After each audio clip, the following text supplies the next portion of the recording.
and how are they going to, if you're for Iran, what's your best thing?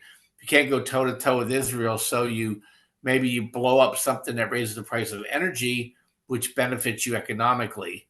And I'm thinking that's probably on the slate, and then that's what I'm watching out for, because once that happens, then things are going to roll downhill pretty fast. War tends to drive stock markets and risk assets higher because there's a correlation between war and the easing of monetary policy in the member countries.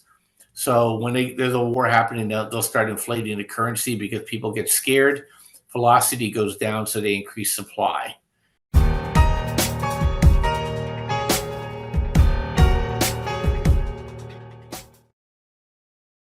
And good afternoon, everyone. I have with me Bob Kudla.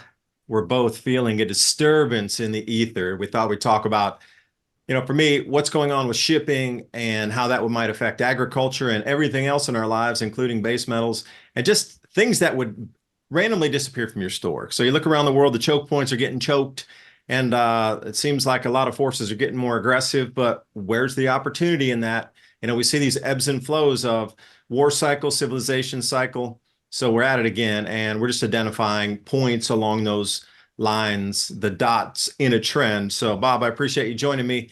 And, just as we spoke before, there's a little bit, the world is spinning a little bit differently right now. Yeah, it's funny because last week you were talking on your show about shipping, but from a different direction. And and on our podcast, we were talking about shipping for a different reason, because once the war in Israel started to heat up in October, it was just a matter of time before the shipping lines would be at risk. And so we were recommending to people that they should probably get themselves involved in some of these shipping stocks. Weren't quite sure how it was going to go, but we know every time there's a problem, they jack rates right away. And lo and behold, that wasn't what started the momentum move. It was we bought a stock called Dorian, which transports liquid propane, and the Panama Canal had an issue because of the drought of all things, and so that became a quick double. And then we started seeing other shippers started to move because they're demanding higher rates for the risk. And so we're still in that cycle. Even today, we're talking. Apparently, there was another attack on the shipping line in the Red Sea, and everybody's just avoiding the Red Sea. So so we have issues in the Suez Canal, because that's the only way to get through the Suez. You got to go through the Red Sea. You have issues in Panama because of the drought. You have issues with the Red Sea choke point between Eritrea and Yemen, and then you have issues now with Turkey threatening to do something with the Bosphorus Strait, and so it's really which is really interesting to me, is that that's just going to give us opportunity, to make money in certain aspects. It's also going to raise the price of oil. Energy started to pulse higher again too, and believe it or not, unless something hits the United States shore kinetically, is that actually North America is going to benefit greatly, because we don't have choke points to get our stuff to Europe or our stuff to the Far East. And so I think that's one of the opportunities to look at. Going into the February and March, there's going to be a tremendous opportunity with natural gas. It hit its all-time low because production's been increasing. What they do is they basically sell it off as fast as they can. But we're at a point now where the differential between the United States and Europe and Asia for liquefied natural gas, it just makes sense for them to convert it into liquids and send it over. So there's a shipping opportunity there. And there's also, we started buying back into EQT, which is the largest natural gas producer in the United States. And I personally own ExxonMobil, which is now going to be the largest producer of energy in the United States, as they absorbed that acquisition they just did. So that's that. And once that snowball starts to roll downhill, it's just going to affect the price of everything else. And so you'll start seeing you'll start seeing cost impacts. And if Jerome Powell thinks he slayed the inflation dragon, he's on some sort of drug, because we're going to see a lift in inflation. We're going to get inflation 2.0 in 2024, and it's going to blow up all the plans of mice and men there with the administration and with the Fed. Well, let me ask you a question then. So where's this demand destruction point come in? Do you think at dollars per barrel? Like, you remember back in 2008 and 9, it reached about 147, and then that was kind of the cap, or it just got too expensive to operate for a lot of people. And at that point, it reached that max, but there was a huge amount of destruction trail that followed that. So if you're looking at that in a 2.0 fashion, where do you think the oil price would have to hit this time before it would start causing massive ripples? And then that inflation, are we talking double the amount of inflation we have right now, 50%? I mean, you look at shadow stats, a little bit different than the official figures that don't take into account what they did back in the 80s for inflation count. So where do we sit on that and the opportunity in there as well, if it does get that high again, like near all-time record highs for oil, or even surpassing that because of the problems we're seeing around Yeah, choke it points? all depends. So if people think it's secular, then then anything over like 120, $125 a barrel will start affecting people. I know it'll affect people in California very quickly, but if it's a like a peak kind of episodic thing, it can run all the way up to $200 and it won't change people's habits. If it stays just for a couple weeks. So it really is how much people trust that the price is going to remain higher. And the other thing too is that people, it's interesting because people say, "Oh, this is going to help the electric car industry." Well, I think it's already saturated, because we don't have the ability to uh, utilize any more electric power than we already do, because of the infrastructure of the grid. And unless you own a home, you're not on demand power. Okay, you're stuck in lines and all these other issues you're going to have with a electric vehicle. And I think that that's not going to help people short term. If something really bad happens, we really get a pop in energy, then we're looking at probably a 2-year pretty deep recession, because people will just simply won't be able to afford their lifestyle, and you'll start seeing jobs go away. Basically, if you think about the economy, there's really four kind of quadrants, right? There's there's need to have goods, there's need to have services, there's nice to have goods and nice to have services. All the nice to haves go out the door, and that's like probably 30% of our economy. So you'd see massive layoffs in that area if we had sustained increase in energy costs. And there's a very real possibility that we can. So we're watching this episode now with energy. It should burn out before it gets to 90, because typically February, March um, aren't bullish for energy, and then it starts picking back up for the shoulder summer season, in April and May. So it all depends now. They killed one of the Iranian generals, so we don't know how the Iranians are gonna react to that. And my big worry is that they really can't do anything to Israel unless they want to go nuclear, but they know that's the end of their regime too. So I think they may lash out peripherally, and that's what I'm watching out for. Who are they going to, and how are they going to? If you're for Iran, what's your best thing? You can't go toe to toe with Israel, so maybe you blow up something that raises the price of energy, which benefits you economically. And I'm thinking that's probably on the slate, and then that's what I'm watching out for. Because once that happens, then things are going to roll downhill pretty fast. Yeah, and then put that into the list. Okay, say that scenario plays out, then your top 5 things that would raise almost immediately in like a 24 to 48-hour period after that happened, out of a fear, kind of run to safety, if you will, and maybe gold, obviously. Oh, by the way, when we did for the interview last month, it was December 4th, and that was just before the weekend, and you said, if oil goes up going into the weekend and gold goes up on a Friday going into the weekend, somebody knows something. And sure enough, oil went up that weekend. So obviously somebody knew something, and that was that whole amplification of the Red Sea began at that time, where I think there were 2 or 3 ships attacked that weekend. That was kind of the catalyst to kick it all off. but give me a short list. So if people are going to try to protect themselves and you think envision this could possibly, I'm just saying could be a scenario where, the wild card goes off and the periphery play happens to cause as much pain in the economic market because rising oil prices. Well, give me a list of the top five where you think it's going to rise immediately in price, and then which companies are in charge of those or manufacture those products that would benefit the most from that instant rise versus like you talk about type of longer, 1 to 2 year rise in something. Yeah, yeah. So if it's a shock to the system, you're going to see TLT, which is the 20-year bond fund ETF, will rise incredibly, and so that's number one, and that's probably where you should probably put at least half your dough. Number two, you want, and for me, all my big money is in the United States. I'm not interested in political risk. So, I would be, you want to own either ExxonMobil, Oxy, or Chevron, of the major producers of energy. EQT is a major producer of natural gas. You want to own that, and then you want to own the shippers that move that stuff. So you want to be buying FLNG or GLNG or LPG. Those are the guys that move that stuff.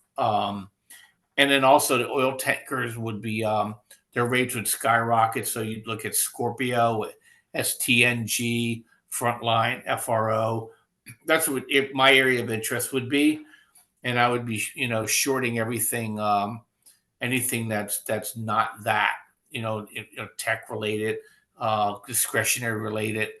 And then if it lasts longer, then you're going to start looking at food and fertilizer stocks and things that you would imagine would go up in price. And what I mean by food, you could buy the retailers because if you're in an inflationary environment, they're buying it cheaper than they're selling it, and so they get a carry. And what a carry means is that, let's say you bought a wholesale amount of carrots, if you will, and by the time that purchase order was paid, to the time you sell it, carrots might be up another 1%, and it's just a carry. You just picked up a 1% easily.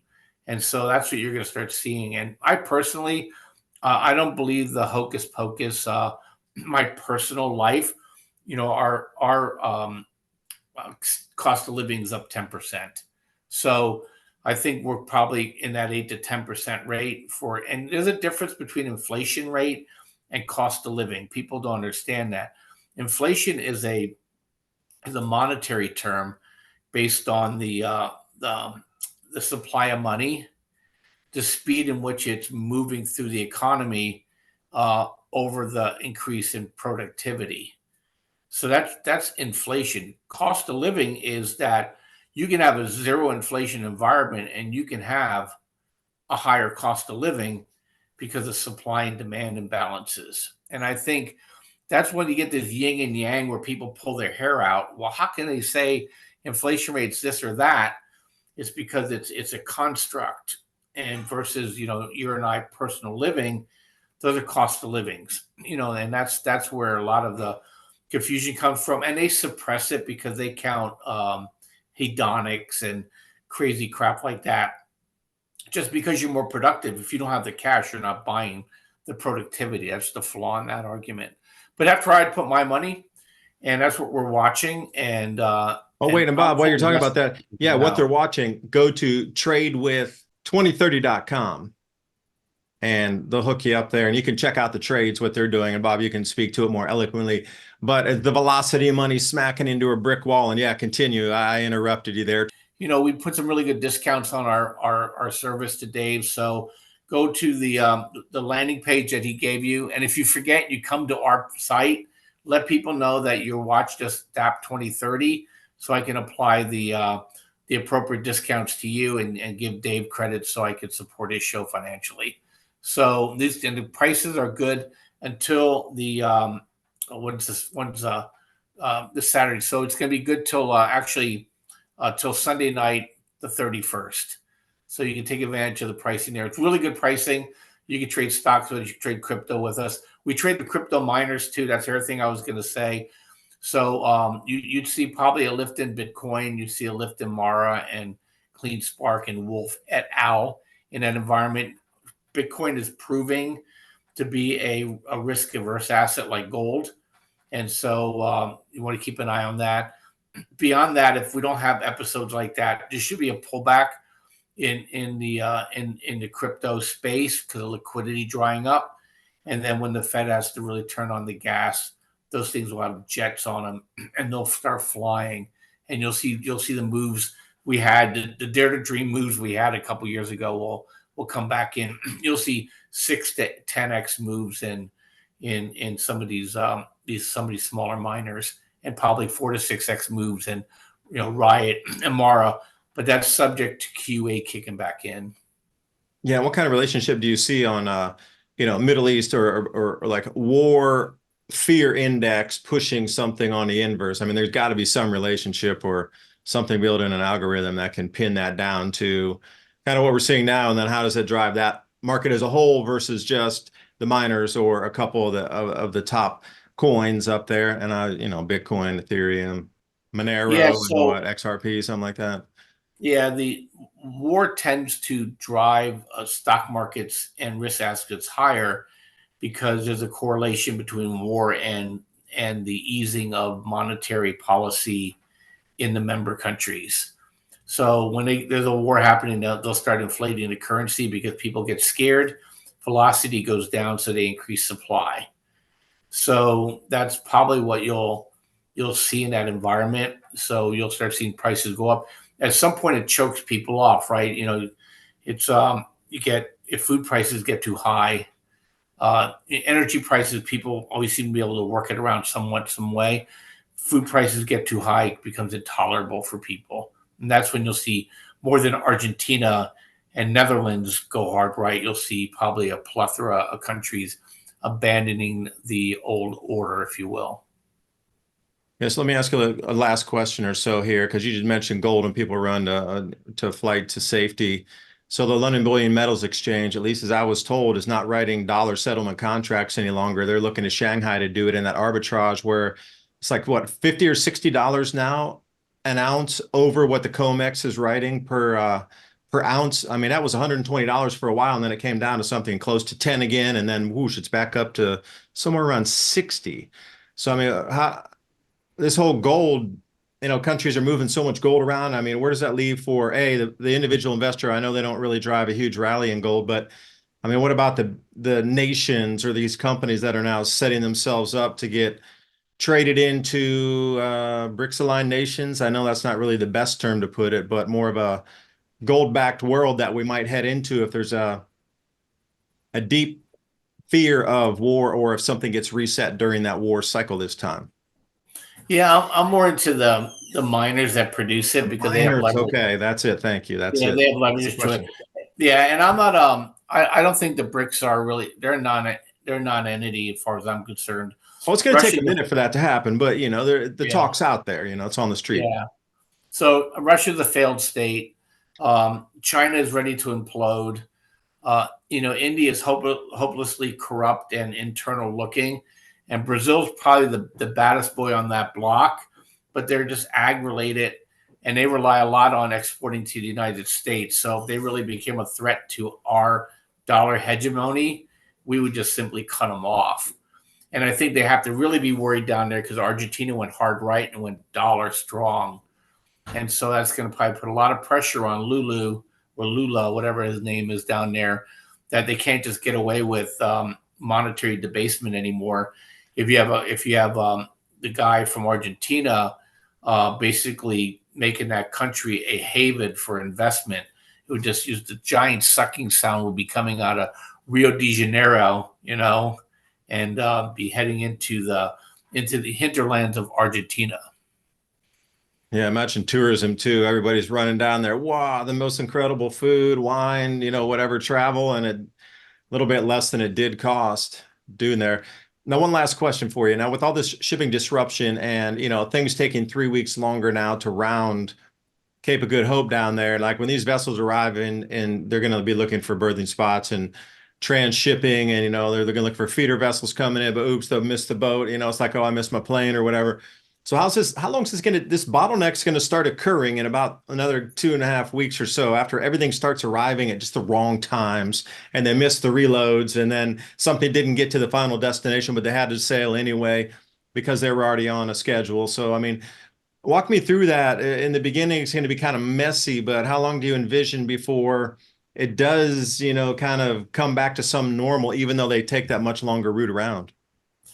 Yeah, I think it's not going to be like what we saw with COVID, because COVID basically messed up the supply chains of the companies. The shippers, they all have AI based scheduling systems, and they probably have already worked through most of those issues, maybe isolated here or there. The people that are going to have problems are the people that actually have to transship in that area and are vulnerable to attack. Look, Europe's in big trouble. The United States can give a rip. In fact, we're probably not unhappy that the Houthis are popping off on ships, because we're basically imploding the world trade right now, and that just benefits the United States more. We're onshoring more and more of our production. A lot of it's going to Mexico. A lot of it's coming to the United States and Canada, and Europe's going to be in big trouble. And Asia looks like, other than you know uh, you know China's in big trouble. The periphery is probably okay, because the United States is not going to let their ally get blown up when they got China on the other side. So yeah, so I don't think the shipping is going to be a big issue from that standpoint. It's really the cost of goods sold are going to go up. All Mm. that's going to get passed through. And then now, you look at China now. What really messes them up is that if you want stuff for Christmas, you have to have your orders in April, so you can catch the bus in July and August. Now they're going to probably demand that you have to have your order in February, and it's really going to screw retailers up, because if they put an order in for brown jackets and yellows in, well, they put that order in February or March, and now they're just begging and hoping that styles don't change, and that across the board. So I think you'll start seeing more of that mass customization get closer to shore. So I think China's the big loser in this. United States the big winner in this. So the only play I see in is the shipper's going to make just a boatload more money. Pardon the pun. Yeah, that is a pun. Yeah, because they keep saying, like, OCL will say, no, we're not going to go to the Red Sea out of Hong Kong, all the biggest shipper out of Hong Kong. No, so everywhere you look, it's almost like a profit play for them to use that event to try to push their prices up on purpose as the excuse, quote unquote. And how many times does that happen in history? But you heard it here first. So yeah, join Bob over in the rooms and the others there, tradewith2030.com. Bob, any last words to take us out on that thought there? Like, do you think they're really going to run with the excuse to make a higher profit, or is it true danger that they're facing? It's not really true danger. So they're taking advantage of the situation. I mean, look, they've been popping rockets at this stuff. Most stuff bounces off off those boats. Those boats have to transit through 100-foot waves, right? In a hurricane, a 20-pound explosive on a warhead on a drone is not going to do it. So, and anything bigger that comes at these boats, the United States and European navies are picking them off. So I just think it's an excuse, and what they say: never let a good crisis go to waste. So in the meantime, I'll profit from it too, and it'll affect inflation next year. Well, thanks for the valuable words, because I'm trying to fill in some of the blanks too, because all this stuff is happening in real time so fast. You realize that everything we just spoke about was about in the last 10 days, and it all morphed, bent, and twisted that quickly. So it's good to get a different opinion. Sometimes we can get locked into just that echo chamber that we listen to or interact with, but it's great to get an outside professional voice like Bob. So again, tradewith2030.com. Join us over there. Anyway, Bob, thanks for your time. Thanks for having me. Have a happy new year, and I'll catch you on the other side. All right. Bye for now. Bye bye.